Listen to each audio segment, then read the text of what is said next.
Local, late breaking. This is WBAL-TV 11 News Tonight. If you don't like the word, do it now. Use the word deliberate speed.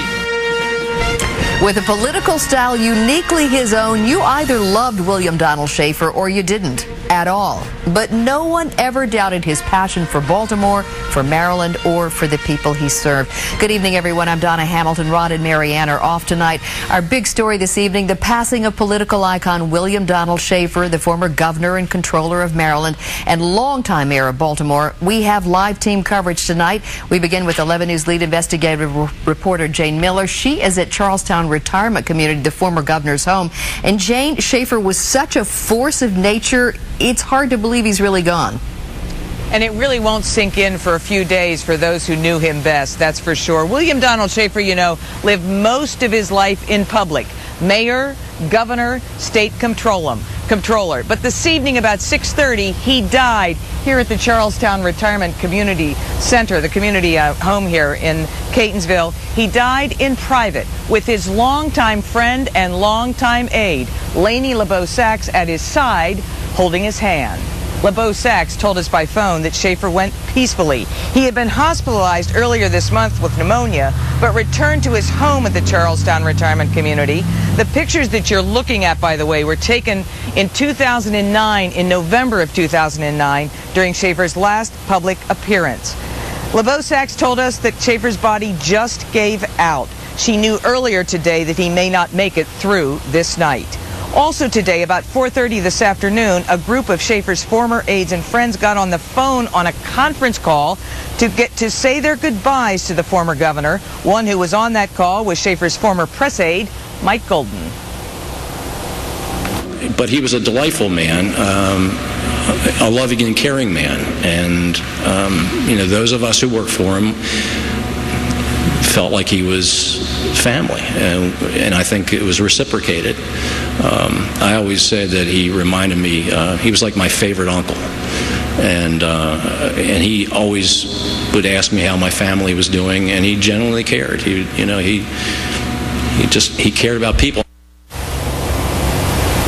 Lainey LeBeau-Sachs told us by phone tonight that a few days ago, Schaefer was able to tell her, "I love you." It may be one of the last things he was able to say. Schaefer was 89 years old at the time of his death. He was never married. His longtime companion, Hilda Mae Snoops, died before him in 1999. Tonight, Schaefer's body has been taken to the Ruck Funeral Home in Towson. Now, we do have details about the funeral arrangements that are to come and all of the public memorials that are also going to be part of the celebration of William Donald Schaefer's life. We'll have more on those details later in this newscast. LeBeau-Sachs said tonight, you know, there will never be another one like him. Who can argue with that? Continuing our coverage, Dave Collins on the life and death of William Donald Schaefer. Dave? Well, Jane, William Donald Schaefer is credited with Baltimore's Renaissance. Oh, yes, some refer to him as Mayor Annoyed. But in his 50 years of tireless public service, he said being mayor was the job he liked best. William Donald Schaefer, the irascible, do-it-now public servant. If you don't like the word, do it now. Use the word deliberate speed. And always the conductor of something big. This will be a superb building when I get finished with it. William Donald Schaefer was perhaps the most colorful character to ever play in Maryland's political arena. This is classic Mayor Donald Schaefer at the 1981 opening of what he considered his National Aquarium. He had a knack for making people feel good. Hi, I'm Mayor Schaefer, and this is my jump shot. Outrageous PR was always his shtick. Surprising for a man who some say was painfully shy as a child. William Donald Schaefer was born November 2nd, 1921 in West Baltimore. Those who knew him say his work ethic came from his dad, whom he called Uncle Willie. His dogged determination from his mom, Talulu. He was an only child, educated in Baltimore's public schools. Schaefer served in the Army during World War II. During his tour of duty, he worked at an Army hospital in London. He left the military as a lieutenant colonel. In the early 1950s, he became a lawyer. He made a successful run for Baltimore City Council in 1955 and was elected mayor in 1971. During his 16 years in office, Schaefer's vision, tenacity, and partnership with developer Jim Rouse paved the way for Harbor Place. I've never seen such spirit. Saw spirit in merchants I've never seen before, construction people, everyone. He was always building. He wanted Baltimore to have a World Trade Center. The city had to have a science center and the state-of-the-art mass transit system. The genesis of Camden Yards was under his watch. You told me if you were going to move the team, you'd tell me first. But so were the Colts sneaking out of town. One man could just pick up a team and leave, sneak out under cover of night, which really irritates me no end. According to one biographer, it was Schaefer who later helped convince Art Modell to move his football team to Baltimore. Schaefer wasn't invited to the governor's groundbreaking for the new stadium, but in Schaefer's style, he showed up anyway. I'll go on the presumption that it was just sent to the wrong address. He wasn't always that calm.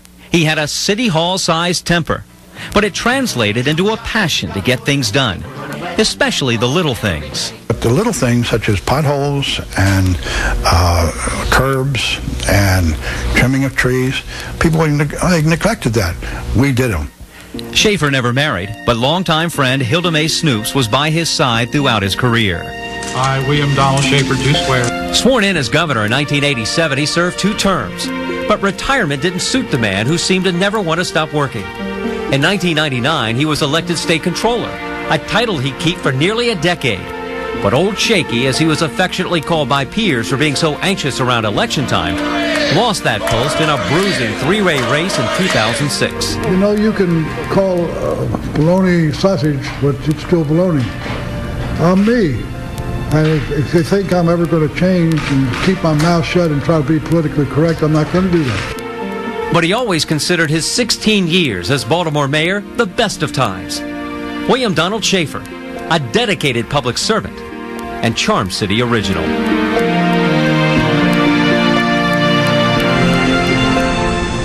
After William Donald Schaefer lost his re-election bid in 2006, he was asked, "How would you like to be remembered?" Schaefer replied, 2 words, he cared. How fitting. Reporting live from City Hall, David Collins, WBAL-TV 11 News. All right, thank you, David. He was certainly an original. And as Jane was mentioning, we have learned late tonight of the funeral arrangements for William Donald Schaefer. Schaefer's body will lie in state at the Maryland State House in Annapolis from 10 a.m. to 2 p.m. next Monday, the 25th. A procession will take place shortly after 2 p.m. through some of Schaefer's favorite spots in Baltimore, including the Inner Harbor and Camden Yards. He played such a big role in both of those. That's going to be from 5 p.m. to 9 p.m. on Monday, the 25th. Schaefer's body will lie in state at the Baltimore City Hall, and again on Tuesday, the 26th, from 9 a.m. to 9 p.m. His funeral will be held at an undisclosed time, Wednesday, April 27th, at Old St. Paul's Church in Baltimore. Well, Schaefer's most beloved jobs, being the mayor of the city of Baltimore. He was big so the city could be big, that he used all of his personality to promote the city, because he had a deep faith that Baltimore's best days were yet to come. And we are also in Annapolis tonight to speak with current Maryland Governor Martin O'Malley about Schaefer's passing. 11 News reporter George Lettis joins us now live from Annapolis with more on that. And George, Governor Schaefer and Governor O'Malley had an interesting and sometimes tense relationship, but I think he was still a Schaefer admirer. Well, tonight O'Malley really didn't go into that. He was hosting a dinner at the governor's mansion. When he got the news, he immediately ordered all state flags to fly at half-staff. O'Malley called Schaefer's passing, quote, the end of an era for not only his 50-plus years in public service in Maryland, but for the mere fact that O'Malley says Maryland may never see another politician like William Donald Schaefer for his brash style and his, quote, impatience with bureaucracy, but also for his energy to serve the people of Baltimore City and the people of Maryland. Here was O'Malley earlier tonight. He was not the sort of person who rode in the back of the car with his nose in a newspaper. He was a person who was wide awake, eyes wide open, and head always on a swivel, looking for opportunities to make the city a better place, to make the state a better place.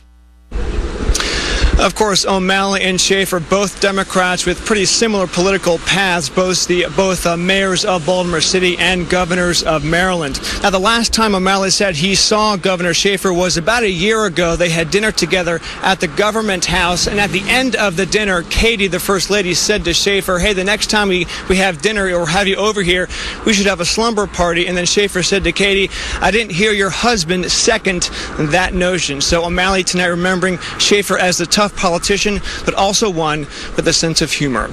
We're live in Annapolis. George Lettis, WBAL-TV 11 News. All right, thanks so much, George. And I'm joined in the studio right now by Deborah Weiner. And Deborah, when William Donald Schaefer left public office, he went to Charlestown retirement, where he was supposedly going to live a quiet life, but quiet for him, I guess. Quiet for him, indeed. Exactly. You know, it was such a different life for him, really. When, in fact, he left public life, I think we all knew that was so painful for him. And you can only imagine. Only imagine. It defined him, indeed. You know, we have so many grateful moments as journalists. Getting to know this man in that setting, I count as one of my top grateful moments, indeed. When we last spent time with Governor Schaefer, he was in very good spirits. I don't get up for anybody. Hello. It's so nice to see you. He was warm and typically sarcastic as we toured his apartment at the Charlestown Retirement Center. Nice place. You like it? No, I hate it. He wanted to talk, and we wanted to listen. I'm old now, and I'll be gone in a short period of time. But being able to do something for somebody else, even to help a lady across the street, now that sounds like not public service, but it is. Go into a yard, and the yard's filled with trash, and you help her clean it up. I know that sounds hokey, but that makes you feel so good. You walk out with a swagger. Any regrets? No, I can't say I have any regrets. People have treated me nice. Now, don't think it's been roses and peaches all the time. There are people that don't like me, and they let me know that they don't like me, and I'm sorry for that, but I don't like them either, so we're all even. But the people who liked this man, who adored him and formed his inner circle, offer extraordinary insight into this brilliant and complex long-time public servant. So let me just ask you, moody? Unbelievably. Cantankerous? Unbelievably. Difficult? Unbelievable. Complicated? Unbelievably. You loved him? Loved him to death. Perhaps no one was closer to Schaefer than Lainey Lebo, a confidant and sometimes controversial gatekeeper who could predict his mood just by the position of his shoulders. More often, was he up or was he down? I would say more down. And that down was a way to get people to gather around and do more and figure out what would make him happy. Everybody wanted to make him happy. It's the most incredible thing. It's a very intense experience. Mark Wasserman was a senior policy advisor, campaign manager, and chief of staff to the governor. Like a lot of elected officials, he was an introvert, even though you wouldn't know it. So he really needed people he trusted, many major political figures have this. And so it's just one of those great fortunate accidents of life. I became part of what some thought were sycophants. I'd like to think we were close but professional. Former Associated Press reporter Tom Stuckey. More so than anybody I've seen in my 40-plus years of covering politics. I've never seen a circle of friends and staff that were so personally loyal to an official as I did with Schaefer's people. He had no way to relax, no family support particularly to turn to. And so we were all very much part of many dimensions across his life. And a lot of times I'll refer to him as like my favorite uncle. No one can do Schaefer like former spokesman Mike Golden. I would go into his office, and he would always feign disgust, or I guess that's the right word, but he would go, "Oh, God, what do you want? Oh, jeez. Oh." And I would... I'd have some business conduct and say, "Governor, could you sign this? Why don't you go your hat?" He said that to you every day? Pretty much. Bishop Robinson was Schaefer's police commissioner in Baltimore, his public safety secretary in Annapolis. I liked the guy when I first met him. He was very forthright, and he said what he wanted to say, and he never had any problems with it. And I sort of liked that. And he had guts. One of Robinson's favorite memories has to do with the prison break and the governor's ability to perform after arriving on the scene. I was there. So then he said, look, come here. Look, Bishop, I don't know a damn thing about prisons, you know. I don't even know what's going on here. So I'm going to talk to you, and you just talk to me, and don't let the people get too close to us, and I'll be pointing at things, and you say something. I said, okay, good. So I said, there's the hole where they got through the fence. Oh, yeah. So he knew to look interested and engaged. You got it. Everybody thought he was really into it. That's amazing how this guy was. He's one of a kind. There will never be another one like him. Never.